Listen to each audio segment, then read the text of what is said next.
이제 이번에는 좀 신경 써서 준비한 건데요. 개념이 좀 어려워요. 지배구조 이야기를 하면 어려워서 밑도 끝도 없어서요. 그냥 심화 강의 들으신 분들은 한번 업데이트하는 입장에서 들으시면 되고, 처음 들으신 분들은 아, 공부할 게 많구나, 배당 수익률만 보는 게 아니구나, 이런 것들도 보고 있구나 정도로 알고 계시면 될 거예요. 소개하는 입장으로 생각하시면 되고요. 지금 이게 그 현대차 그룹의 지배구조 개편에 관련돼서 이야기가 나왔는데요. 자, 이제 시작하겠습니다. 그래서 현대모비스 관련된 보고서가 최근에 나오면서 현대차 지배구조 개편에 수혜를 입을 거다라는 내용이 나왔는데, 그 부분을 한번 리뷰를 한번 하면서 전체적인 설명을 한번 드릴까 합니다. 일단은 자, 보시면 간단 재무제표 분석을 먼저 해볼게요. 보시면 배당 수익률이 그렇게 썩 높지는 않은 편이고, 이렇게 국제시가 배당률 상에서는 한 2015년 말경에 주가가 많이 하락했을 때가 기회라고 볼 수 있고요. 지금 EPS, DPS를 보면 EPS가 2012년에 피크를 찍고 계속 흘러내리고 있는 상황이고요. 그 다음에 배당은 이제 눈곱만큼 주지만 조금씩 올라가고 있는 그런 모습이죠. 자, 이익단을 보면은 매출액은 2016년에까지 계속 꾸준히 증가하다 17년에 약간 감소한 형태로 보이고 있는데 비해서 이익은 계속 쭉 줄어드는 모습에서 좀 차이가 나죠. 영업이익은 올랐다가 2014년부터 떨어지기 시작했는데, 이때는 이익률이 낮아진다라는 느낌이 또 확 느껴지실 거예요. 그래서 오른쪽을 보면은 오른쪽 그래프에서 좀 특이하게 나오는 것 중에 순이익, 그러니까 영업연금 흐름에서 2015년이 좀 특이하게 움직인 거인데, 자, 아마 뭘 팔았거나 무슨 매각을 했거나 분리를 했거나 이럴 수 있으니까 그 노이즈라고 생각하시면 되시고요. FCF 기준으로 보면은 이제 2014년에 뭔가 큰 설비 투자를 많이 했는지 마이너스로 내려갔다가 이제 개선되고 있는 상태예요. 이런 특징이에요. 그래서 여기서 왜 이런 흐름을 보이는지는 추가적으로 재무제표를 좀 상세하게 봐야 할 상황입니다. 그래서 이익률이 좀 떨어졌던 건 확인이 가능하고요. 여기서 좀 이제 이익 분석에 관련된 부분을 보면 잘 알 수 있는 게 ROE가 크게 떨어지죠. 그러니까 2012년에 한 23% 정도 나다 올해는 한 8%대까지 쭉 빠지는 모습을 보이고요. 그다음 오른쪽 규모 분석을 보면 다 나빠요. 보면 이익률이 떨어지는 거는 이익률도 떨어지고요. 총자산 회전들도 떨어지고요.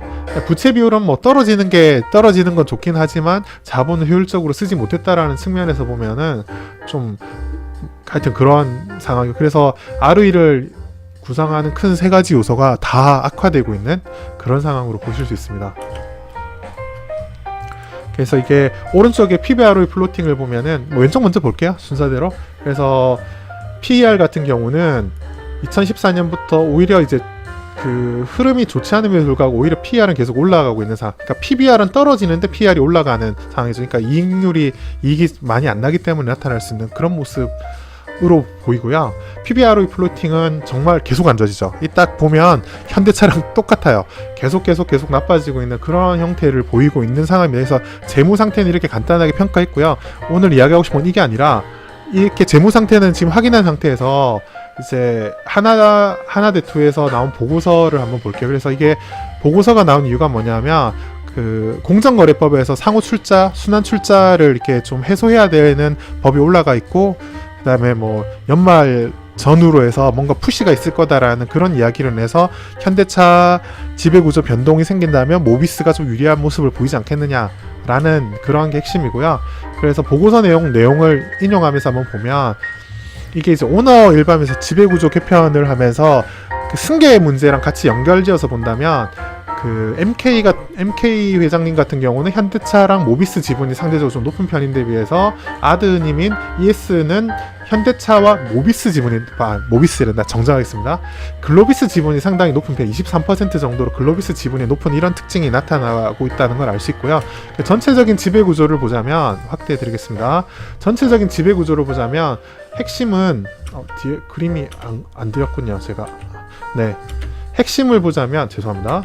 다시 확대해서요.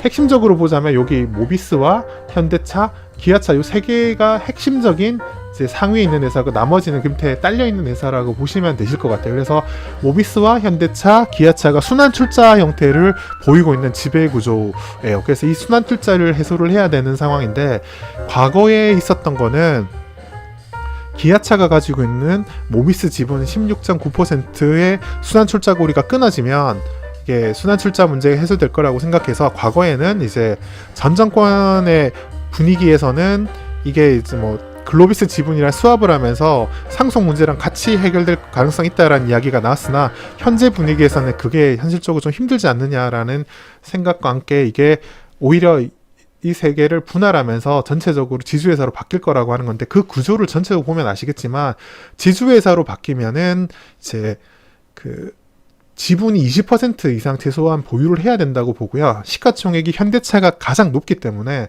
그러니까 현대차 지분을 20% 이상 들고 있는 모비스가 지주회사 체제 개편을 하는 입장에서는 가장 수혜를 많이 볼 것이다 라는 이야기예요. 그래서 관심을 가질 필요가 있다 라는 이야기인데 문제가 이제 제가 설명을 쭉 들어보면 문제가 여러 가지 느껴지죠. 그러니까 이런 상황에서 모비스는 문제가 뭐냐면 사놓고 기다리기에는 재무 상태가 악화가 되고 있어요. 그런 문제가 하나 있고 두 번째는 그러니까 상속이랑 결부시켜서 상속이랑 연관이 되어 있으면 빨리 진행할 수 있는데 상속이랑 해서 불리한 양상이죠. 그러니까 ES의 지분이 모비스 지분이 거의 없기 때문에 현대에서 이걸 빨리 서두르야 될 이유가 없어요. 결과적으로 정부가 푸시를 해서 떠밀리면 어쩔 수 없이 할 가능성은 있기는 하나 회사 입장에서는 굳이 이걸 서둘러서 할 이유가 없는 상황이 지금 이제 객관적으로 보면 그런 여러 가지 정황들이 충돌을 하고 있는 상황이라고 이해를 하시면 될 것 같아요. 그래서 보고서가 나오거나 보통 보고서가 나오면 기사가 따라서 나오기 때문에 그걸 가지고 아 이렇게 갈려나 보다라고 해서 주가가 출렁출렁 반응하는 경우가 있는데 너무 지난번에 제가 SK텔레콤 할 때 말씀드렸잖아요. 예, 현기증 나는 현기증차 정정하겠습니다. 현기증차예요. 그런 상황에서도 이렇게 너무 지배구조 개편의 시간이 생각보다 빨리 가지 않는다는 말씀을 드렸는데 그런 맥락에서 이해를 해주시면 좋을 것 같습니다. 그래서 오늘 준비한 내용은 여기까지고요. 질문 받겠습니다. 네, 그 사이에 많이 늘어나셨나요? 네, 따봉도 하나씩 날리시면 좋고 송태용님 말씀 감사합니다. 네.